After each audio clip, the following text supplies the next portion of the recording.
Hello friends, hopefully आप सभी लोग अच्छे होंगे। अब इस वीडियो में एक बहुत ही इंपॉर्टेंट थ्योरम हम करेंगे, आइलर्स थ्योरम। फ्रेंड्स, इस थ्योरम की अगर मैं बात बोलूं, आपका सिलेबस है एनईपी का, इसमें कोई इशू नहीं, आपको पढ़ना ही पढ़ना है। बट ये थ्योरम पे रिसेंट ईयर्स तक मैं बोलूं, नेट जो एग्जाम है ना, नेट में भी बहुत सारे क्वेश्चंस बने हैं, ठीक है ना। और आप अगर थोड़ा सा 6 to 7 ईयर्स बैक जाएं तो नेट गेट में अक्सर क्वेश्चंस इस थ्योरम पे बने हैं। क्योंकि ये एनईपी का सिलेबस हो गया, तो आप कोई भी एंट्रेंस देंगे आप बीएससी के बाद एमएससी करने के लिए, तो आप एक्सपेक्ट कर सकते हैं कि आइलर्स थ्योरम से आपके कम से कम एक क्वेश्चन आएगा, ये मेरा एक्सपेक्टेशन है। तो आइलर्स थ्योरम को अप्लाई करना न्यूमेरिकल्स में, वो जस्ट पहले इसका स्टेटमेंट सीख लें, उसके बाद हम सीखेंगे। मैं न्यूमेरिकल लूंगा, आपको घबराना नहीं है। तो लास्ट जो वीडियो थी वहां पे हमने आइलर 5 फंक्शन बहुत डिटेल में सीखा और होपफुली आपको वो कॉन्सेप्ट क्लियर हुआ होगा। तो आइलर 5 फंक्शन का डायरेक्ट यूज है आइलर्स थ्योरम में। तो चलिए बिना देर किए आइलर्स थ्योरम का स्टेटमेंट मैं बताऊंगा। बट उससे पहले मैं रिक्वेस्ट करूंगा आपसे, अगर वीडियो अच्छी लगे वीडियो को लाइक जरूर करिएगा, फ्रेंड्स के साथ शेयर करिएगा। कमेंट सेक्शन में कमेंट के थ्रू अप्रिशिएट करना मत भूलिएगा। और अगर चैनल पे नए हैं, चैनल को जरूर सब्सक्राइब करिएगा, बेल आइकन जरूर क्लिक कर लीजिएगा। याद रखिए, आपका अप्रिसिएशन ही हमें मोटिवेट करता है इस तरह के वीडियोस बनाने के लिए, क्वालिटी वीडियोस बनाने के लिए। पैरेलली 2 चैनल्स मैं हैंडल करता हूं, एक रिविया क्लासेस जो कि ये up to 12 IIT JEE level का, और रिविया क्लासेस हायर मैथ्स जो अभी आप ये चैनल विजिट कर रहे हैं, देख रहे हैं। दोनों पे क्वालिटी वीडियोस बनाने के लिए हमें मोटिवेशन की जरूरत पड़ती है। अगर आपको स्टिल अप टू 12 लेवल कोई कॉन्सेप्ट मिसिंग है, आपको लगता है कि उस पर कमांड नहीं है, आपका ग्रिप नहीं है, तो आप हमारा रिविया क्लासेस जो अप टू 12 लेवल है, जेई लेवल का चैनल, वहां से आप जाके टॉपिक्स को देख सकते हैं। एनीवेज, अब हम स्टार्ट करेंगे आइलर थ्योरम। आइलर थ्योरम बोलता क्या है, पहले इसको समझते हैं, फिर इसका स्टेटमेंट तो मैं लिखूंगा ही, और इसका जो एप्लीकेशन है ना उसको मैं बताऊंगा। ध्यान दीजिए, आइलर थ्योरम ये बोलता है ना कि एक आप नेचुरल नंबर ले लीजिए, ठीक है ना। ये नेचुरल नंबर है, ठीक, ये कोई नेचुरल नंबर है m। तो m जो है नेचुरल नंबर, मतलब 1 2 3 4 ऐसे चलेगा। और एक आपको इंटीजर लेना है ना, z जो है एक इंटीजर, मतलब z सेट ऑफ इंटीजर्स है ना, तो a जो मैं ले रहा हूं एक इंटीजर है, सच दैट इस नेचुरल नंबर और ये जो इंटीजर है ना a, इनका जीसीडी 1 है। मतलब ये दोनों m और a जो है रिलेटिवली को प्राइम है। देन आइलर थ्योरम ये बोलता है कि a raise to the power 5m, याद रखिए 5m क्या है, आइलर 5 फंक्शन की वैल्यू, ठीक है ना, at this natural number m। So a to the power 5m ये कॉन्ग्रुएंट होता है 1 mod m, 1 modulo m। Modular relation हम लोग बहुत डिटेल में शुरू में देखा था। अगर आप डायरेक्ट इसी वीडियो पे आए तो वहां पे आप जाके कॉन्ग्रुएंस रिलेशन, ठीक है ना, कॉन्ग्रुएंस रिलेशन आप देख सकते हैं, बहुत डिटेल में हमने किया था। तो ये है एक्चुअल स्टेटमेंट इसका, ठीक है। चलिए, तो मैं ये स्टेटमेंट पहले लिख दूं, एक बार मैंने एक्सप्लेन किया, लिख दूं, और उसके बाद एग्जाम्पल के थ्रू मैं वेरीफाई करूंगा। फिर इसका एप्लीकेशन कहां कहां पे है उसको भी मैं आपको बताऊंगा डिटेल में। आपको घबराना नहीं है, एक ही वीडियो में मैं सारी चीजें जितना बोल रहा हूं सब कुछ मैं डिस्कस करूंगा आपके साथ। तो जो स्टेटमेंट है आइलर थ्योरम का क्या है, इफ m कोई भी नेचुरल नंबर मैंने लिया, ठीक है ना, एंड a कोई भी इंटीजर मैंने लिया, सच दैट ये m और a जो है ना ये क्या है, रिलेटिवली को प्राइम्स है, ठीक है ना। देन आइलर थ्योरम क्या बोलता है कि a raise to the power 5m is congruent to 1 modulo m, ठीक है ना। ये है आइलर थ्योरम का स्टेटमेंट, ठीक। अब यहां से इसका कुछ पोस्टमार्टम करते हैं। तो यहां से मैं कॉन्सेप्ट करता हूं, आपको पूरा ये स्टेटमेंट समझ में आना चाहिए, ये मेरा मोटिव है। याद करिए, अगर मैं जहां पे कॉन्ग्रुएंस रिलेशन डिफाइन किया था, a is congruent to b mod, ठीक है ना, एक नेचुरल नंबर मान लीजिए n, तो कब बोलते थे आप कि ये ए और बी एक दूसरे के साथ रिलेटेड होंगे, ये कॉन्ग्रुएंट रिलेशन कब डिफाइन करते थे? इफ एंड ओनली डिफिनेशन क्या था? जब n जो है डिवाइड करेगा a माइनस बी को।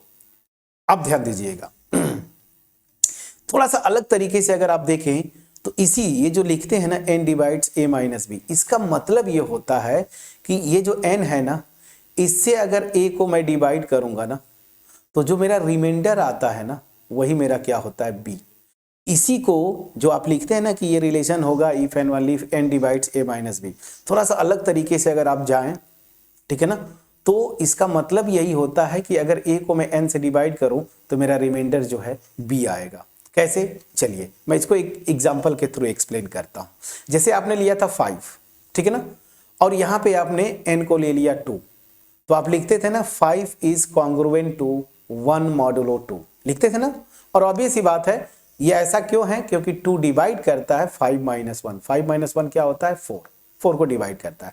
लेकिन जो कॉन्सेप्ट एक्चुअल है, जो मैं आपको बोला था रिमाइंडर, तो यहां पे देखिए 5 को अगर 2 से डिवाइड करेंगे, 2 टाइम्स जाएगा 4, रिमाइंडर मेरा क्या आया? 1, तो यही 1 देखिए ये रिमाइंडर है।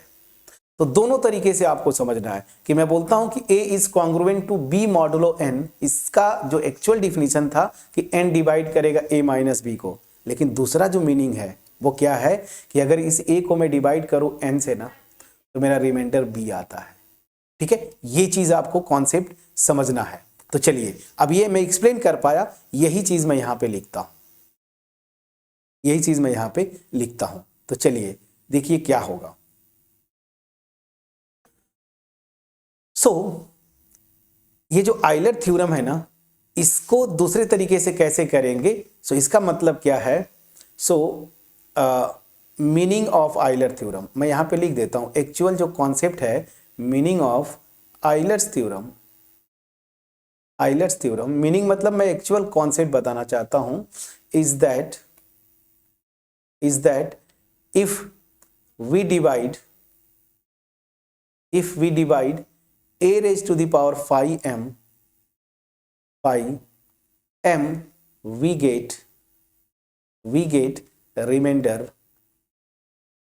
रिमाइंडर क्या? 1। इसका मतलब ये है, ये जो लिखा हूं मैं, अब ये कंडीशन रहेगा, ये तो मेन कंडीशन है, इसको आपको याद करना है।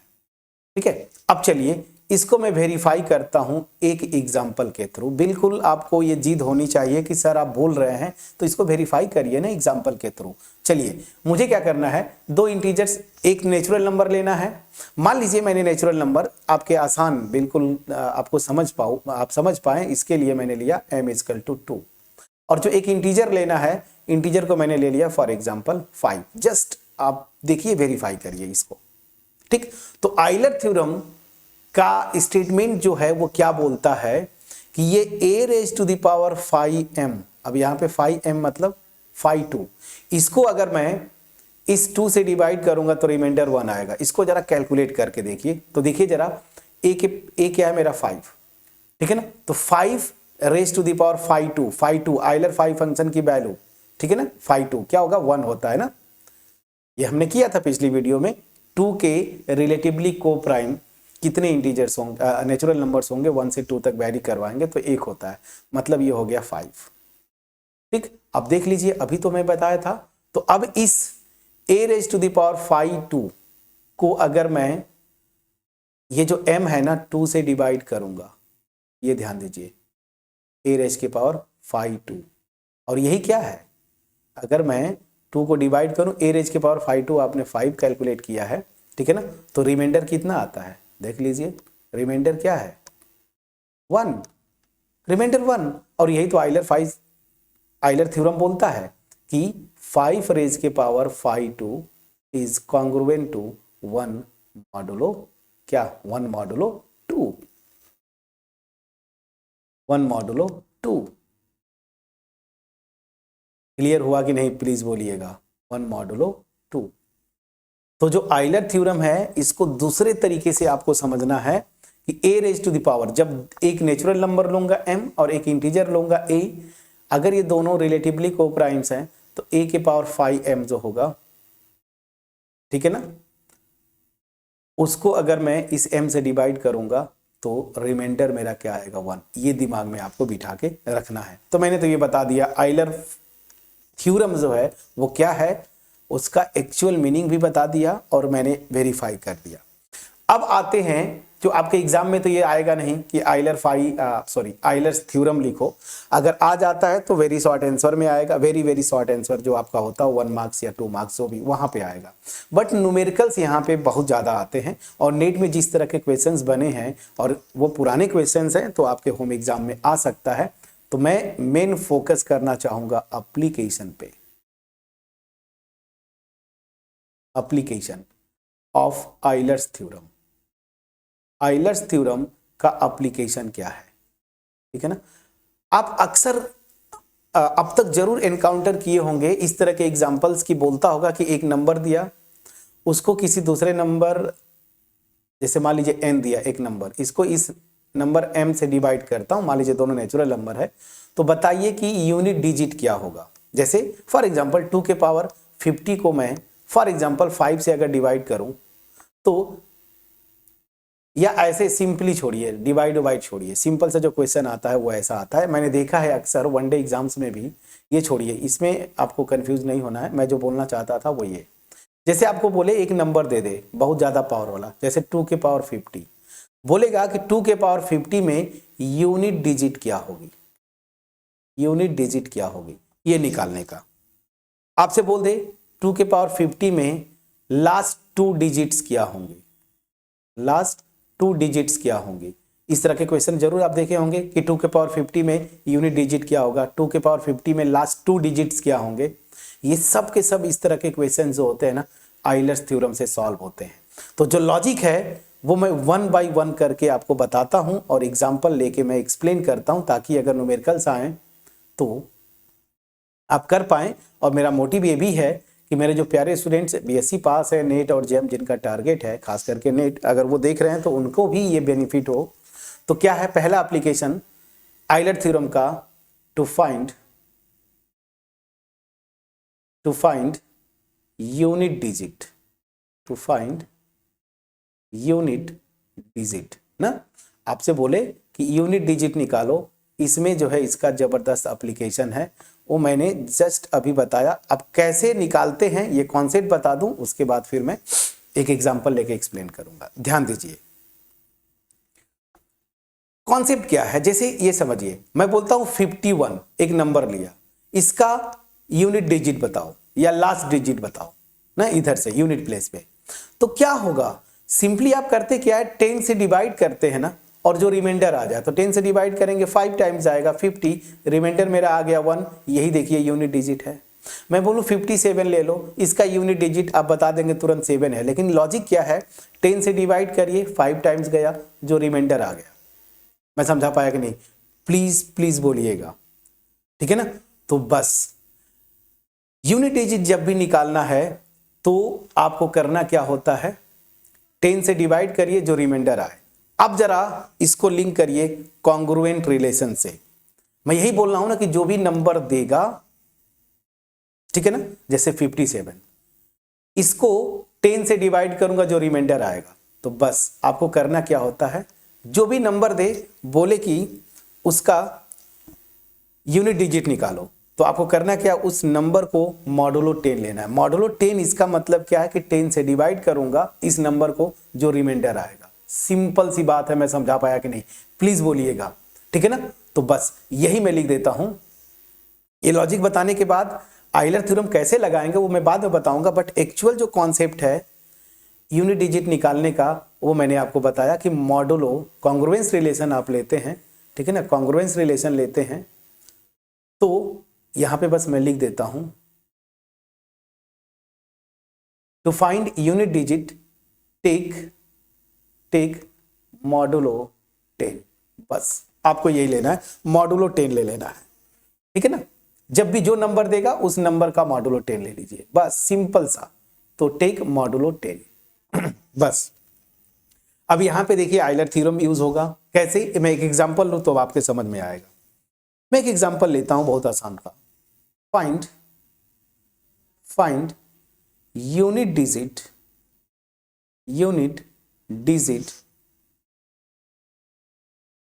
ऑफ 7 टू द पावर 100, या आपसे ये भी बोल सकता है दूसरे टाइप से, find last digit of 7 to the power 100।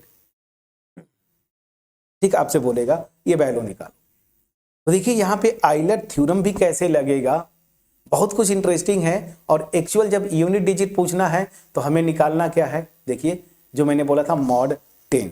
तो सीधी सी बात है, सोल्यूशन पे आते हैं। जब भी पूछे आपसे लास्ट डिजिट या यूनिट डिजिट तो आप क्या करेंगे, we have to find out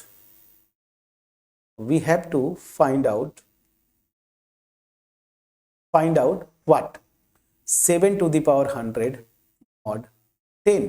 unit digit में हमेशा क्या करना है, आपको मॉड 10 लेना है। ठीक, चलिए तो अब मुझे ये निकालना है। अब आप जब ये निकालना है ना तो थोड़ा सा सोचिए कि मैं कौन सा थ्योरम लगा सकता हूं। आइलर थ्योरम सबसे पहले आना चाहिए कि दिमाग में। तो आइलर थ्योरम का स्टेटमेंट क्या था, m कोई नंबर है, नेचुरल नंबर, a कोई इंटीजर है, सच दैट इनका जीसीडी 1 है, ठीक है ना। तो a की power 5m is congruent to 1 mod m। ये मेरा कॉन्सेप्ट था, बस इसी कॉन्सेप्ट को पकड़ लीजिए। अब देखिए मुझे ये निकालना है, ठीक है ना। तो आइलर थ्योरम से जो यहां पे रिमाइंडर आता है ना, देखिए ये जो रिमाइंडर आएगा ना, यही 1 रिमाइंडर, अगर ये मैं लेता हूं a के पावर 5m मॉड m लगाऊंगा तो रिमाइंडर मेरा 1 आएगा।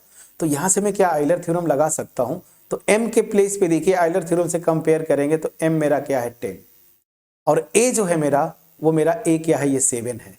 a मेरा क्या है, अगर आइलर थ्योरम लगाना है तो ये मेरा क्या है, a 7 है। और लकीली देखिए ये 10 है m और यहाँ पे 100 है, तो 100 से आपको टेंशन नहीं लेना। बस देखिए आइलर थ्योरम लगाना है, यूनिट डिजिट निकालना है, तो पहले ये कॉन्सेप्ट बनाइए। अब आइलर थ्योरम यहाँ पे मैं लगाना चाहता हूँ तो a मेरा जो है वो 7 हो जाएगा, m दिस। तो अब देखिए यहाँ से मैं आता हूँ कैसे, सिंस 7 और 10 का जीसीडी 1 है, then by Euler's theorem, Euler's theorem क्या होगा, क्या था, ध्यान दीजिए, मैं एक ही जगह ये ले रहा हूं। तो 7 के पावर 5m, m के प्लेस में मैंने 10 लिया है तो 510, ये क्या होगा, इज कॉन्ग्रुएंट टू 1 मॉड 10। अब ये जो आप लिख रहे हैं 1 मॉड 10, इसका मतलब क्या हुआ कि 7 के पावर 510 को अगर मैं 10 से डिवाइड करूंगा रिमाइंडर 1 आएगा। ये जो मैंने कॉन्सेप्ट बताया ये भी दिमाग में चलते रहना है आपको, ठीक है। अब चलिए 510 जरा निकाल लीजिए। 510 प्रैक्टिस हो जाना चाहिए, कई तरीके से निकाल सकते हैं, मास्टर रिजल्ट से भी निकाल सकते हैं, या फिर मैं सबसे आसान बोलूंगा ये होता है 2 × 5। 2 और 5 रिलेटिवली को प्राइम्स हैं, तो मल्टीप्लिकेटिव प्रॉपर्टी से ये हो जाएगा 5 2 और 5 5। देखिए अभी जस्ट ऊपर मैंने बताया था, ये प्रॉपर्टी कहाँ गया, देखिए ये, ठीक। अब चलिए 5 2 की वैल्यू मैंने कैलकुलेट किया था, 5 2 की वैल्यू 1 होती है और 5 5 की वैल्यू जो है वो क्या होगी, 4 होगी, ठीक है ना। वो क्या होती है, 4 होती है। तो यहाँ पे आप कैलकुलेट करके देखिएगा, मैं डायरेक्ट आता हूँ। तो this will be 1 multiplied by 5 5 की वैल्यू होती है 4, 5 5 की, तो अल्टीमेट 510 मेरा 4 हो गया। तो यहाँ से आप सीधे लिखेंगे 7 के पावर, देखिए 4 है ना, 4 इज कॉन्ग्रुएंट टू 1 मॉड 10। ये आ गया, बस यही तो जाना था फ्रेंड्स। अब ध्यान दीजिए, ये जो आया आइलर थ्योरम से, इसको लिख लीजिए इक्वेशन 1। इसका मतलब क्या है कि 7 के पावर 4 को अगर मैं 10 से डिवाइड करूंगा रिमाइंडर 1 आएगा। मैं समझा पाया कि नहीं।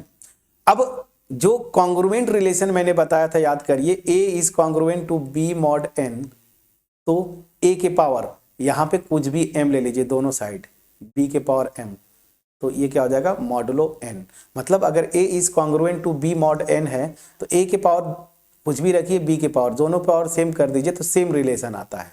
तो यहां से ध्यान दीजिएगा, अगर मुझे 100 लाना है तो मैं क्या करूंगा, 7 के पावर 4 इसको 25 पावर लूंगा, ध्यान दीजिए, और दिस इज कॉन्ग्रुएंट टू 1 के पावर 25 मॉड 10।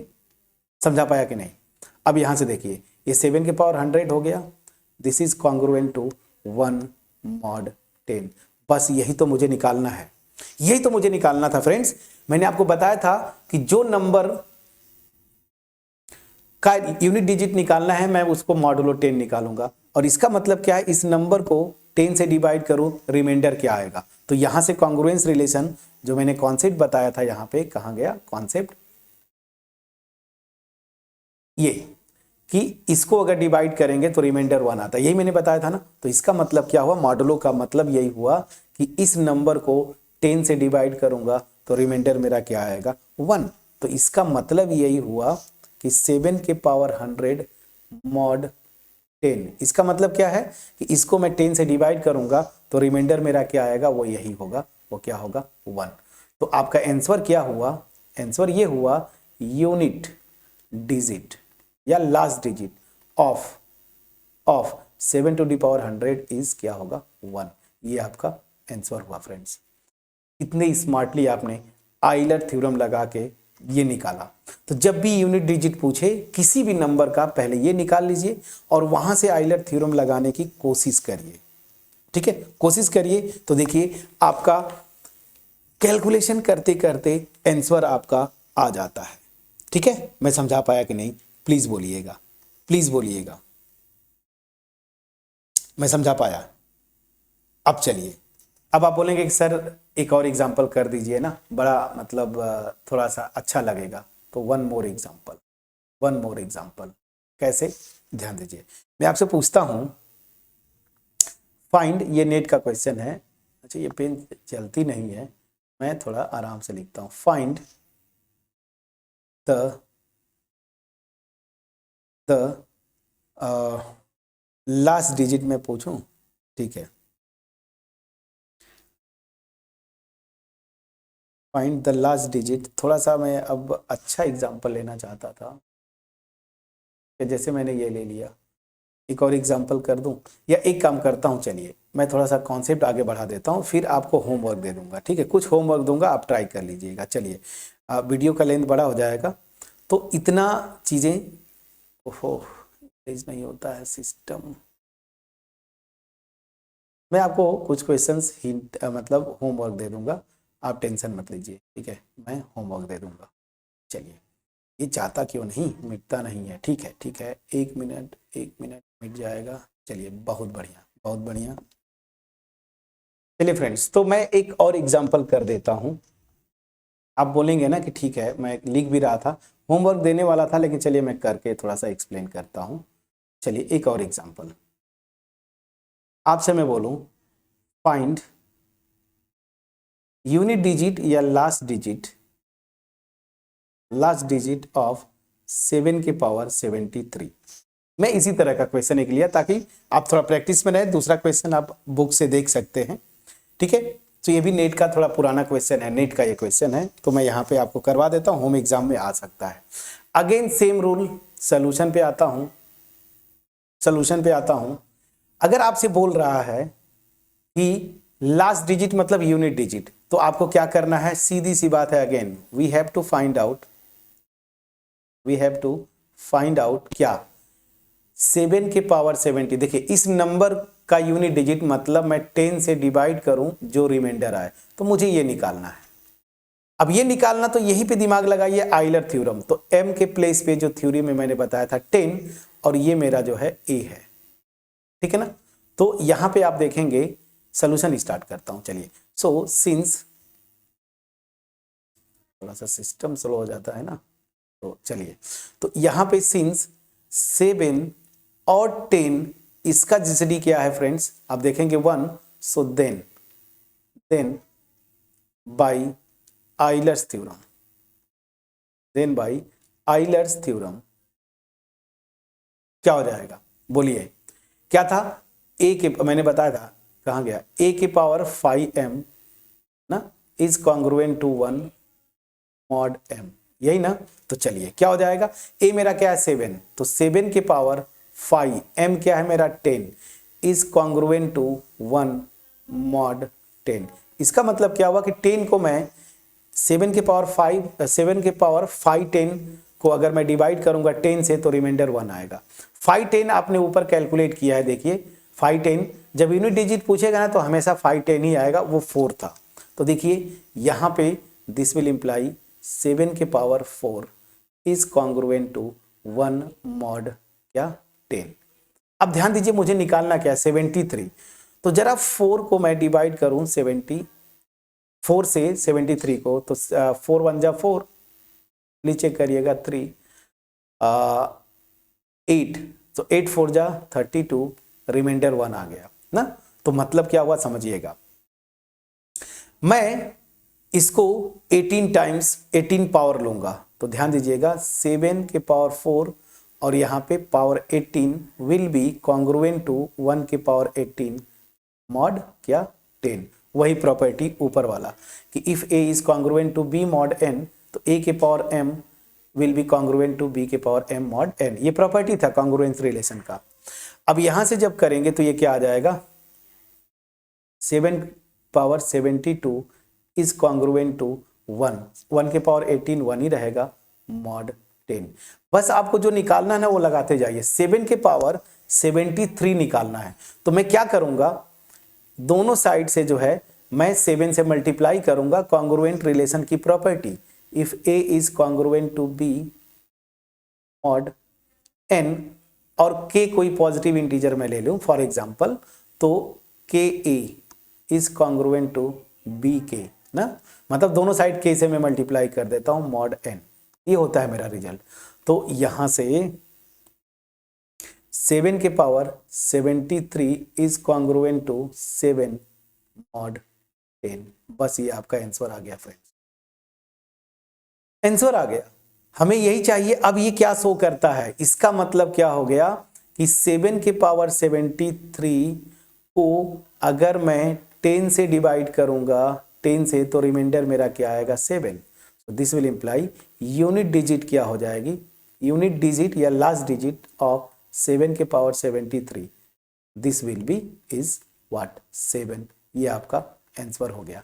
कितना स्मार्टली आपने किया फ्रेंड्स, प्लीज बोलिएगा। तो यहाँ पे यूनिट प्लेस, जब भी यूनिट प्लेस पे निकालना है कि मतलब यूनिट प्लेस या लास्ट डिजिट, ये दो टाइप से क्वेश्चन बनते हैं। तो ये आपको रिलेशन या ये तरीका आपको याद करके रखना है। चलिए फ्रेंड्स, तो इस वीडियो में हमने जो सीखा, थोड़ा सा सिस्टम स्लो हो जाता है, कोई इशू नहीं है अभी।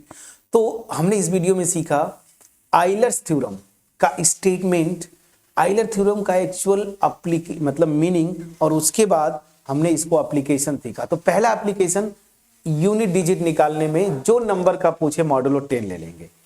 अब इसका दूसरा एप्लीकेशन, थोड़ा सा वीडियो बड़ी हो जाएगी, दूसरा एप्लीकेशन, या चलिए मैं यहीं पे बता ही देता हूं, इसको खत्म ही करते हैं इस वीडियो में। आइलर्स थ्योरम, अच्छा यहां तक था, थोड़ा सिस्टम स्लो हो जाता है ना, इसलिए मैं सोच रहा था कि इसको नेक्स्ट वीडियो में डिस्कस कर लेते।